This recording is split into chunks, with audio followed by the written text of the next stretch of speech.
క్రీస్తునందు ప్రియమైన టీవీ వీక్షకులకు యేసుక్రీస్తు రమ్యమైన నామములో శుభములు తెలియజేస్తున్నాం. బాగున్నారా? మీరు ఆధ్యాత్మికంగా, మానసికంగా మరియు శారీరకంగా క్షేమంగా ఉండి ఈ కార్యక్రమాల ద్వారా దేవునిలో ఎదుగుచున్నారని నమ్ముచున్నాం. గత పాఠం నుండి పోతీఫరు భార్యను గూర్చి వింటూ వచ్చాం. ఎంత హేయమైన విధానంలో ఆమె యోసేపును పడగొట్టడానికి ప్రయత్నించిందో చూశాం. యోసేపు దేవుని తలచుకొని తన పైకి బలంగా వచ్చిన శోధనను అంతే బలంతో ఎదిరించి పారిపోయాడు. బలవత్తరమైనది ఏదైనప్పటికీ మన మీదికి వచ్చినప్పుడు పారిపోవడం ఒక్కటే మార్గం. యోసేపు అసలు అక్కడ నిలబడనే లేదు. యోసేపు దైవజ్ఞానం కలిగి ఉన్నాడు. అంత మాత్రమే కాదు, దేవుడు అతనికి తోడై ఉన్నాడు. శోధన, పాపాలను తీవ్రంగా ఎదిరించాడు. తనతో పాపం చేయడానికి ప్రేరేపించిన ఒక పాపకారకాన్ని తప్పించుకొని యోసేపు పాపం బారి నుండి పారిపోయాడు. కానీ ఆమె యోసేపును పట్టించి చెరలో పెట్టించింది. కానీ ఎక్కడున్నా దేవుడు అతనికి తోడై ఉన్నాడని పదే పదే వ్రాయబడి ఉంది. దేవుడు తోడుగా లేకపోతే ఎంత జ్ఞానం, సామర్థ్యం ఉంటే మాత్రం ఏం లాభం? ఇప్పుడు మనము ఆదికాండం 40వ అధ్యాయానికి వస్తున్నాం. ఇక్కడ పానదాయకుల అధిపతి మరియు భక్షకారుల అధిపతి ఇద్దరు కూడా యోసేపు ఉంచబడిన చెరసాలలోనే ఉన్నారు. వారు కలలు కన్నారు. వారు కన్న కలలు ఏమిటో మరియు వాటి భావములను యోసేపు ఏ విధంగా వారికి తెలియజేశాడో నేటి పాఠంలో మనం చూస్తాం. నేటి వాక్య ధ్యానంలోనికి వెళ్దామా? సోదరీ సోదరులారా, ఈరోజు మన పాఠం ఆదికాండం 40వ అధ్యాయం 9వ వచనం నుండి అధ్యాయం చివరి వరకు. గత పాఠంలో యోసేపు చెరసాలలో ఉన్నప్పుడు జరిగిన సంఘటనలను గురించి విన్నాము గదు. ఆదికాండం 40వ అధ్యాయం 9వ వచనం. అప్పుడు పానదాయకుల అధిపతి యోసేపును చూచి తన కలను అతనికి వివరించి చెప్పాడు. నా కలలో ఒక ద్రాక్షవల్లి నా ఎదుట ఉన్నట్లు కనపడింది. దానికి 3 తీగలున్నాయి. దాని పువ్వులు వికసించాయి. దాని గెలలు పండి అవి ద్రాక్ష ఫలములయ్యాయి. అప్పుడు ఫరో గిన్నె నా చేతిలో ఉన్నది. ఆ ద్రాక్ష ఫలములు నేను పట్టుకొని ఫరో గిన్నెలో వాటిని పిండి ఆ గిన్నెను ఫరో చేతికి అందించాను. అప్పుడు యోసేపు అన్నాడు, దాని భావము ఇదే: ఆ 3 తీగలు 3 రోజులు ఇంకా 3 దినములలోగా ఫరో నీ తలను పైకెత్తి నీ ఉద్యోగము నీకు మళ్ళీ ఇప్పిస్తాడు. నీవతనికి పానదాయకుడవై ఉన్న నాటి మర్యాద చొప్పున ఫరో గిన్నెను అతని చేతికి అప్పగిస్తావు. కాబట్టి నీకు క్షేమము కలిగినప్పుడు నన్ను జ్ఞాపకం చేసుకొని నా యందు కరుణించి ఫరోతో నన్ను గురించి మాట్లాడి ఈ ఇంటిలో నుండి నన్ను బయటికి రప్పించు. నేను హీబ్రూ వారి దేశము నుండి దొంగిలించబడి వచ్చాను, ఇది నిజం. ఈ చెరసాలలో నన్ను వేయడానికి కూడా నేను చేసిన నేరమేమీ లేదు. సోదరీ సోదరులారా, పాత నిబంధన కాలంలో దేవుడు కలల ద్వారా మాట్లాడిన సందర్భాలు ఎన్నో ఉన్నాయి. అయితే కొత్త నిబంధనలో దేవుడు అలాంటి పద్ధతులు ఎక్కువగా వాడినట్లు కనిపించదు. పూర్వము లేఖనాలు పూర్తిగా ప్రజలకు ఇయ్యబడి ఉండలేదు. ఇప్పుడైతే మనకు సంపూర్ణ లేఖనము అందుబాటులో ఉన్నది. అదే పరిశుద్ధ బైబిలు.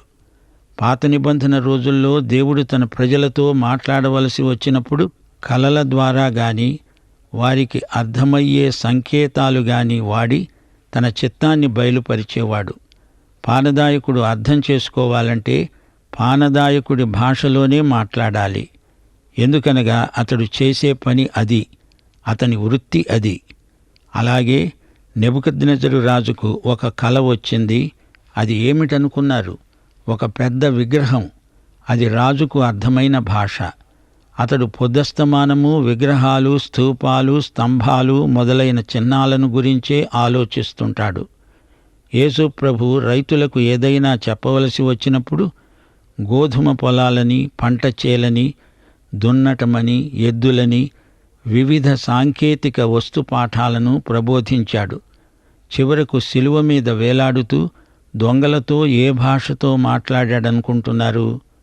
దేవుడు ఏమి చెప్పినా ఏది చేసినా ప్రజలకు అర్థం కావటం ముఖ్యం. యోసేపు పానదాయకుని కలకు అర్థం చెప్పడానికి దేవుడు యోసేపునకు జ్ఞానం ప్రసాదించాడు. పానదాయకుడు రాజుగారి అనుగ్రహం చేత తిరిగి తన ఉద్యోగం సంపాదించుకుంటాడు. 3 రోజుల్లో అది జరగబోతోంది గనుక, నేస్తం నన్ను జ్ఞాపకం చేసుకో. రాజుగారికి గిన్నె అందించినప్పుడు నా సంగతి ఆయనకు చెవిలో వెయ్యి. లేకపోతే నేను ఇక్కడే ఈ చెరసాలలో మగ్గిపోవలసి వస్తుంది. నేను నీకు కలభావం చెప్పి సహాయం చేశాను గదా, మరి నీవు నాకు ఈ కొంచెం ప్రత్యుపకారం చెయ్యి. నన్ను మర్చిపోవద్దు. నేను హీబ్రూ వంశానికి చెందినవాణ్ణి. నేను చేసిన నేరమేమీ లేదు. అయినా నన్ను నిష్కారణంగా చెరసాలలో పడేశారు. పానదాయకుడు అలాగే చేస్తానని మాట ఇచ్చాడు. ఇప్పుడు భక్ష్యకారుల అధిపతి యోసేపు మాటలు విని ఆకర్షితుడయ్యాడు. తన కలను వివరంగా చెప్పుకుంటున్నాడు. నేను కూడా కలగన్నాను. తెల్లని పిండి వంటలు గల 3 గంపలు నా తల మీద ఉన్నాయి. మీది గంపలో ఫరో కోసము సమస్త విధములైన పిండి వంటలు ఉన్నాయి. పక్షులు నా తలమీది గంపలో నుండి వాటిని తీసుకొని తింటున్నాయి. అందుకు యోసేపు అన్నాడు, దాని భావమిదే. ఆ 3 గంపలు 3 దినములను సూచిస్తున్నాయి. ఇంకా 3 దినముల్లోగా ఫరో నీ మీద నుండి నీ తలను పైకెత్తి మాను మీద నిన్ను వేలాడదీయిస్తాడు. అప్పుడు పక్షులు నీ మీద వ్రాలి నీ మాంసము తినివేస్తాయి. భక్ష్యకారుని కల అతనికి భక్ష్యాల భాషలోనే దేవుడు చెప్పిన మాట. జరగబోయే సంఘటన భక్ష్యాల గంప, అందులో పిండి వంటలు, తినుబండారాలు, ఇవే అతనికి అర్థమయ్యే సాంకేతిక వస్తువులు. పానదాయకునికి మంచి కలే వచ్చింది గాని భక్ష్యకారుని కల పీడకల. అతని తల ఎగిరిపోతుంది. 3 రోజుల్లో అతనికి ఉరిశిక్ష విధించబడుతుంది. ఆకాశపక్షులు వచ్చి అతని మాంసాన్ని పీక్కు తింటాయి. 3వ రోజున ఏమి జరిగిందంటే, ఆ రోజు ఫరో జన్మదినం, తన పుట్టినరోజు కాబట్టి ఫరో తన సేవకులందరికీ విందు చేయించి వారి నడుమ పానదాయకుని తలను, భక్ష్యకారుని తలను పైకెత్తి పానదాయకుని ఉద్యోగం మరల అతనికిచ్చాడు గనుక అతడు ఫరో చేతికి గిన్నె అందించాడు. యోసేపు చెప్పినట్లే భక్ష్యకారుడికి ఉరిశిక్ష పడింది. అతణ్ణి మానుకు వేలాడదీశారు. అయితే పానదాయకుడు యోసేపును జ్ఞాపకముంచుకోలేదు. అతని సంగతే మరచిపోయాడు. యోసేపు తాను ఉన్న చోటే చెరసాలలోనే ఉండిపోయాడు. అతని గోడు వినేవారెవ్వరూ లేరు. అతని సంగతి ఎవరు పట్టించుకుంటారు? రాజుగారికి తన సంగతి ఎవరు విన్నవిస్తారు? ఒకసారి యోబు భక్తుడు కూడా మహాబాధలో అనుకున్నాడు, దేవునికి నా వ్యాజ్యం వినిపించడానికి ఎవరైనా మధ్యవర్తి ఉంటే ఎంత బాగుండేది. సోదరీ సోదరులారా, మనలను ఎన్నడూ మరచిపోని మధ్యవర్తి ఒకడున్నాడు. ఆయనే యేసుక్రీస్తు అనే నరుడు. ఇక్కడ యోసేపు చెరసాలలో బాధపడుతూ పానదాయకుడు తనను మర్చిపోయాడని తలుచుకొని మరీ కుమిలిపోతున్నాడు. తనకెంతో అన్యాయం జరిగింది.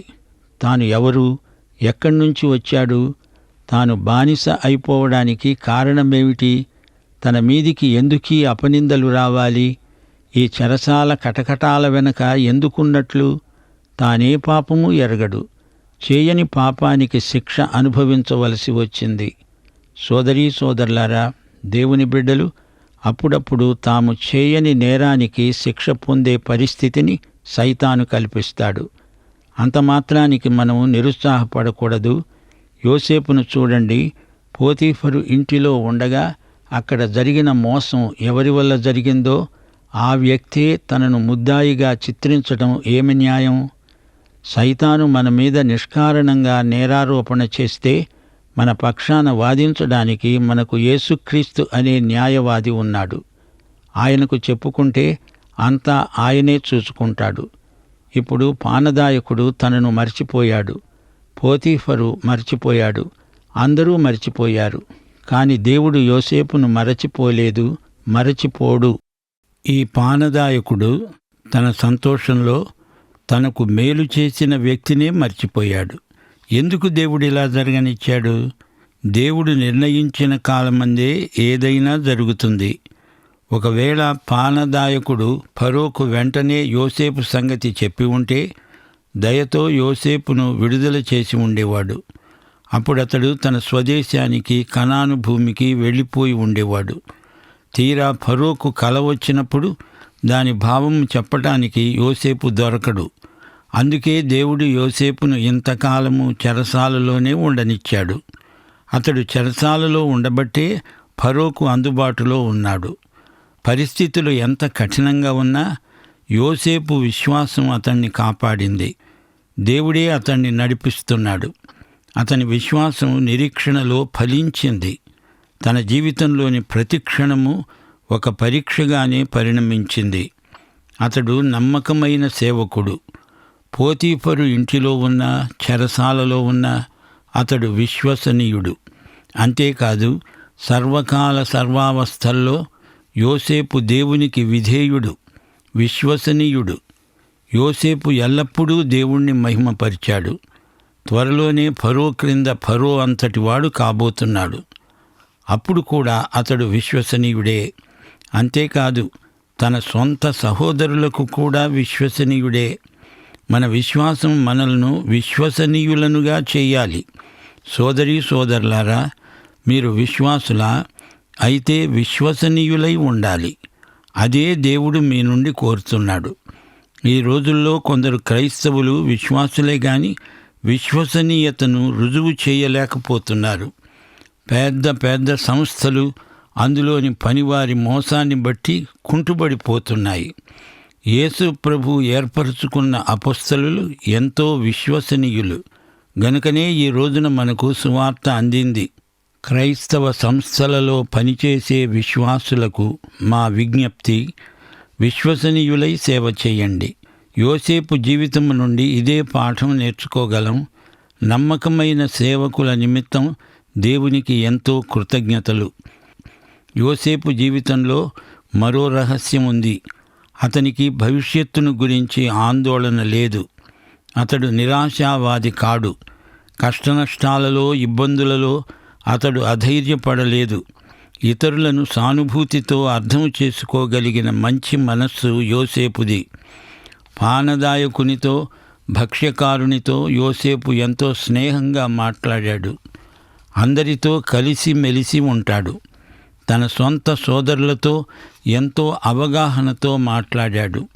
యోసేపు వినయ విధేయతలు గల వ్యక్తి. తాను సాధించిన విజయాలన్నిటికీ దేవునికి అతడు కృతజ్ఞుడు. దీనికంతటికీ రహస్యం ఏమిటంటే అతడు గొప్ప విశ్వాసి. అతని విశ్వాసము వర్ధమానమైనది, ప్రగతిశీలమైనది. తన పూర్వీకుల విశ్వాసం తనకు మంచి వరవడి. అబ్రహాముకున్న విశ్వాసము యోసేపులో కూడా ఉంది. పనిచేసింది, సత్ఫలితాలనిచ్చింది. అతని విజయము విశ్వాసమే. 1 యోహాను 5:4 దేవుని మూలముగా పుట్టిన వారందరూ లోకాన్ని జయిస్తారు. లోకాన్ని జయించిన విజయము మన విశ్వాసమే. సోదరీ సోదరులారా, వ్యాధులతో, బాధలలో, ఇబ్బందుల కొలిమిలో కుమిలిపోతున్న నా ప్రియ సోదరీ సోదరులారా, వినండి. ఎట్టి పరిస్థితులలోనూ దేవుడు తన బిడ్డలను మరచిపోడు. ఆయనకు మనమంటే ఎంతో శ్రద్ధ, ఎంతో ఆసక్తి. నీవు దేవుని బిడ్డవైతే సమస్తము నీ మేలు కోసమే సమకూడి జరిగేటట్లు దేవుడు చేయగలడు. నీవు తప్పు చేస్తే నీ తండ్రికి నిన్ను శిక్షించే హక్కున్నది. తండ్రి శిక్ష మనకు ఎంతో మేలు. మన దేవుడు ఎంత గొప్పవాడో చూచారా? ఆయనకే మహిమా ప్రభావాలు యుగయుగాలకు చెల్లునుగాక.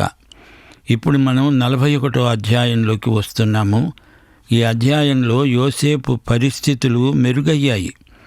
గత అధ్యాయంలో యోసేపు ఎంతో కృంగిపోయి ఉన్నాడు. అయినా దేవుని చిత్తం అతనిలో ఆ విధంగా నెరవేరుతూ ఉన్నట్లు మనం గ్రహించాము.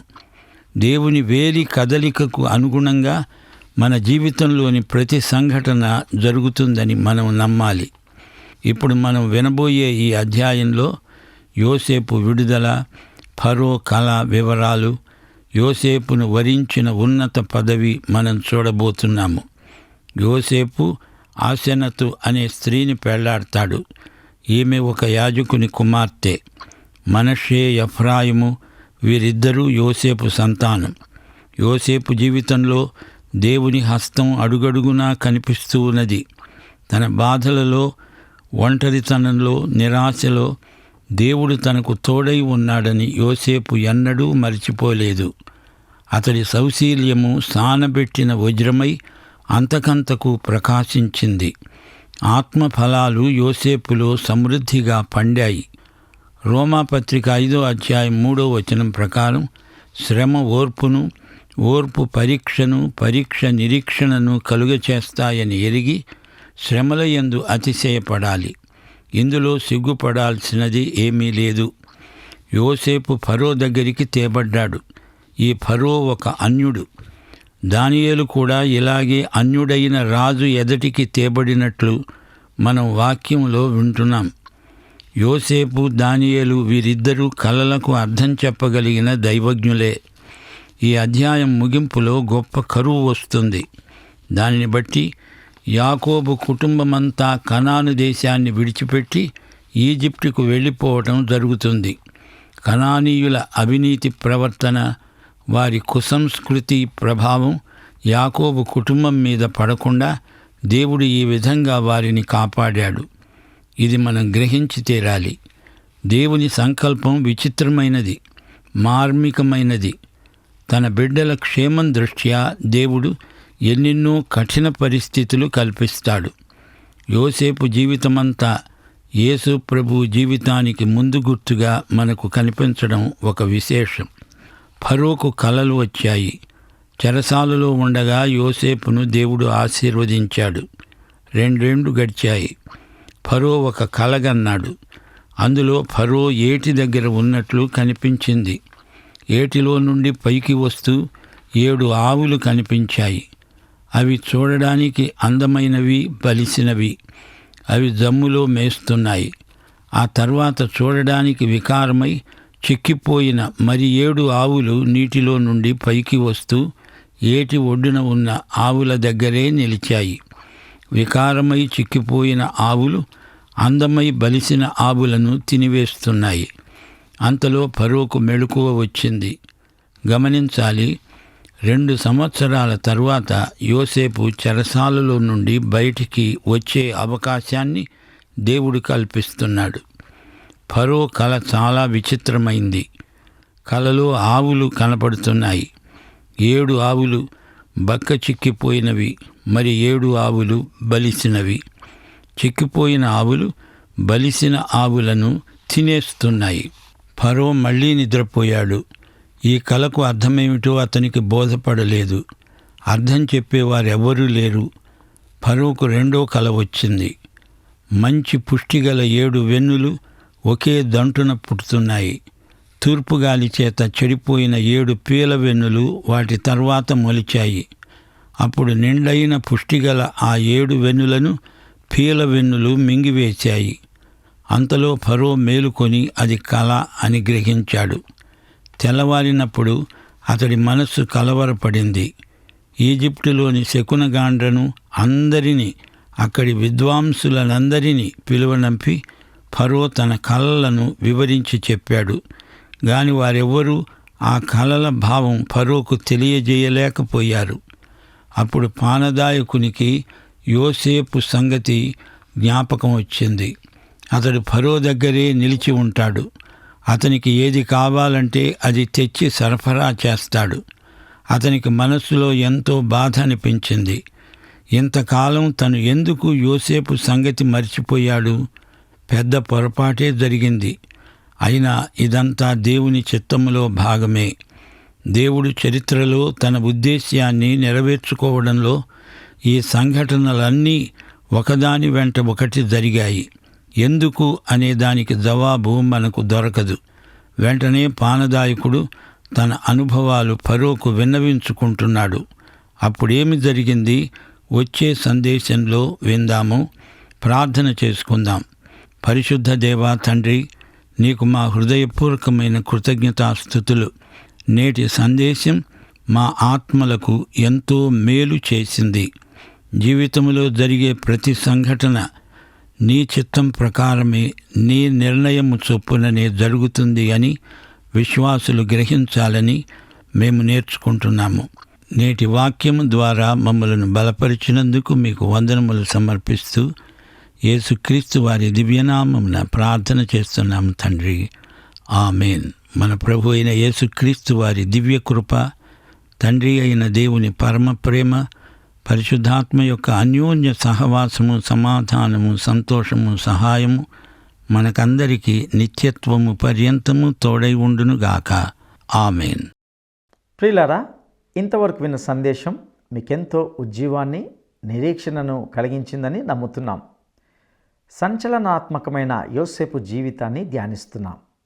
యోసేపు అమ్మబడడం, ఒక స్త్రీ శోధించి అసత్య నేర ఆరోపణలతో చెరలో బంధించడం, అయినప్పటికీ దేవుడు అతనికి తోడైండిన విధానాన్ని కూర్చి విన్నాం. చెరసాలలో ఉన్నప్పుడు చెరసాల అధిపతికి యోసేపు ఎడల కటాక్షం కలగజేశాడు దేవుడు. దేవుని ఆశీర్వాద హస్తం యోసేపుపై మెండుగా ఉంది. అతడు చెరలోనే చాలా కాలం ఇతర ఖైదీలతో పాటుగా ఉండిపోయాడు. ప్రభు కూడా 2 నేరస్తులతో పాటు సిలువ వేయబడ్డాడు. యోసేపు విశ్వాస నిరీక్షణ గలవాడని విన్నాం. యోసేపు జీవితంలో సనుగు, గొనుగు, ఫిర్యాదులేవి ఎప్పుడూ లేవు. మనకు యోసేపు గొప్ప మాదిరి. ప్రియ సహోదరుడ, సహోదరి, నీ జీవితంలో అనేక పర్యాయాలు నీవు నా విశ్వాసం వ్యర్థం, నా భక్తి వ్యర్థం, నా ఆత్మీయ జీవితం వ్యర్థం అని అనుకొని ఉండవచ్చు. అయితే దేవుడు నీ పట్ల కలిగి ఉన్న ప్రణాళిక ముమ్మాటికి ఎంతో ఉన్నతమైంది, శ్రేష్టమైంది కూడా. నీ కష్టము, దుఃఖము, బాధ, వేదన, శ్రమ ఇవన్నీ దేవుడు నిన్ను ఉన్నత స్థితిలోనికి చేర్చడానికే అనుమతించాడని గ్రహించగలవు. అట్టి కృప దేవుడు నీకు దయచేయునుగాక. దైవాశీస్సులు.